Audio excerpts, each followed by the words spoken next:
कार्य सेवकों ने अयोध्या में जब सेवाएं दी, उसी की बदौलत है कि हम 2024 में 22 जनवरी को राम मंदिर होते हुए देखेंगे। तो एक बार उन कार्य सेवकों के लिए जिनका बलिदान हुआ, जिन्होंने मेहनत की, जिन्होंने अपनी परवाह न की, राम मंदिर के लिए अपने आप को न्यौछावर कर दिया, ऐसे बलवीरों के लिए जोरदार ताली बजाकर उनको प्रणाम करें, धन्यवाद दें। जय श्री राम। हाथ ऊपर करके और मुट्ठी को बांधकर हमें राम लला को याद करना है।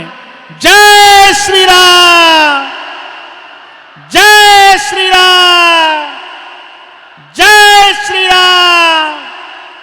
हो गया काम, जय श्री राम। क्योंकि काम तो हो ही गया। राम लला हम लोगों के लिए एक दिव्य उस मंदिर में बैठने जा रहे हैं 22 जनवरी को।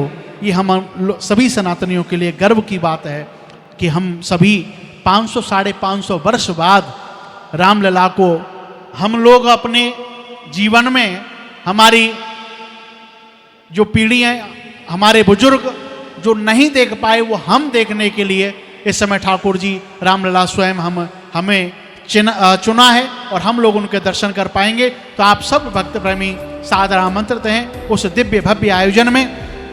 राम मंदिर के, क्योंकि 22 और 23 को जो प्रशासन, 21 और 22 को जो प्रशासन के द्वारा या मंदिर कमेटी के द्वारा बार बार आह्वान यही हो रहा है कि वहाँ उन दिनों में, क्योंकि माननीय प्रधानमंत्री जी वहाँ पर रहेंगे, अनेक अनेक अतिथिगण वहाँ पर उस समय 22 तारीख को सुबह में रहेंगे, तो उस समय पर आप लोग बड़े बुजुर्गों, बच्चे, उनके साथ में उस समय तो दर्शन के लिए जाएं नहीं, उसके बाद 22 तारीख से आप लोग दर्शन के लिए जाएं। इसी व्यवस्था को देखते हुए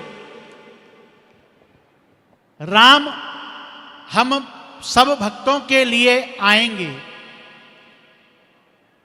550 वर्ष बाद ये घड़ी आ रही है कि रामलला का आगमन हो रहा है। तो इसी उत्सव में अयोध्या में भगवान श्री राम के आगमन के उपलक्ष्य में दिव्य एवं भव्य राम कथा का आयोजन एवं सीता राम यज्ञ का आयोजन पूज्य महाराज श्री के पावन सानिध्य में 24 जनवरी से लेकर 1 फरवरी तक डीएवी कॉलेज, एस बाग रोड, नियर नाका थाना, लखनऊ में ये आयोजन लखनपुर में 24 जनवरी से 1 फरवरी तक किया जाएगा। ये आयोजन विश्व शांति सेवा चैरिटेबल ट्रस्ट के द्वारा, यानी एक बहुत बड़ी बात कही महाराज श्री ने कि ये आयोजन एक व्यक्ति का न हो, ये आयोजन विश्व शांति मिशन को चाहने वाले, भारत ही नहीं भारत से बाहर रहने वाले उन हर भक्तों को मौका मिले कि इस आयोजन में वो हिस्सा ले सकें और वो भाग ले सकें, उसमें पहुंचकर या घर बैठकर। तो ये आयोजन इसीलिए विश्व शांति सेवा चैरिटेबल ट्रस्ट का रखा है और दिव्य भव्य आयोजन आप सभी भक्त सादर आमंत्रित हैं। आप लोग इसमें पहुंच सकते हैं यजमान बनकर, सहयोगी बनकर, यजमान के रूप में, प्रमुख यजमान के रूप में, क्योंकि मुख्य यजमान का नाम जो है वो फाइनल हो चुका है, लेकिन इसमें 9 के 9 दिन यदि आपको पूजन में, आरती में यजमान के रूप में रहना है तो आप प्रमुख यजमान बन सकते हैं। मन से हर दिन आरती पूजन का लाभ आपको मिलेगा। तो कोई भी भक्त प्रेमी देश या विदेश के कोने में कहीं भी रह रहा है, वो यदि इस कार्यक्रम में प्रमुख यजमान की भूमिका में रहना चाहता है तो आप लोग वो बन सकते हैं, सहयोगी कार्य सेवा दे सकते हैं, या फिर कलश की स्थापना करा सकते हैं, या फिर आप लोग रामचरित मानस का जो पाठ होगा, रामचरित मानस का बड़ा संयोग बनाया है।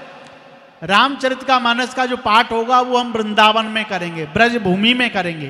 तो जो भी भक्त प्रेमी रामचरित मानस का पाठ करवाना चाहते हैं उन दिनों 9 दिनों में, तो आप लोग वो भी रजिस्ट्रेशन कर सकते हैं। जो भक्त मंडल में आना चाहते हैं वो आ सकते हैं, जो सेवक मंडल में आना चाहते हैं वो लोग लखनऊ में आकर, उनकी व्यवस्था विश्व शांति मिशन करेगा तो वो लोग आ सकते हैं। और जो लखनऊ में मुझे समय सुन रहे हैं उनके लिए बता दूं कि लखनऊ में जो हमारी विश्व शांति सेवा समिति प्रतिवर्ष सर्वेश कुमार पांडे जी की अध्यक्षता में हर वर्ष जो आयोजन कराती है, वो इस आयोजन का एक बहुत बड़ा जिम्मेदारी निभा रही है। और संस्था क्योंकि लखनऊ में है, लखनऊ में ये आयोजन हो रहा है, तो वहाँ समिति लखनऊ में है, सर्वेश पांडे जी और उनका पूरा परिवार इस पूरे अच्छे मेहनत से इस कार्य को करता है। तो वो बहुत बड़ी जिम्मेदारी वो भी इस आयोजन में जिस प्रकार निभा रही है। तो आप लोग जो लखनऊ में हैं, आप लोग हमारे सर्वेश पांडे जी से उनके निवास पर, उनके कार्यालय पर संपर्क करके आप अभी से रजिस्ट्रेशन करवाएं। कलश के लिए, यजमान के लिए या सहयोग के लिए या कार्यकर्ता के लिए आप अपना नाम हमारे सर्वेश पांडे जी एवं वहाँ की समिति से संपर्क कर सकते हैं। और जो देश विदेश में जो रह रहे हैं वो यदि इससे जुड़ना चाहते हैं, चाहे कानपुर, प्रयाग, मुंबई, पुणे, दिल्ली, जहाँ से भी मुझे सुन पा रहे हैं, यदि आपको जुड़ना है इस आयोजन से, तो आप विश्व शांति सेवा चैरिटेबल ट्रस्ट के नंबरों पर फ़ोन करके आप अपना सुनिश्चित करिए और इस कार्यक्रम में भाग लीजिए। इसमें प्रतिदिन यज्ञ किया जाएगा, राम सीता यज्ञ, जिस प्रकार लखनऊ में, और उसके साथ ही रामचरित का मानस भी होगा पाठ वृंदावन में और विप्रों के द्वारा।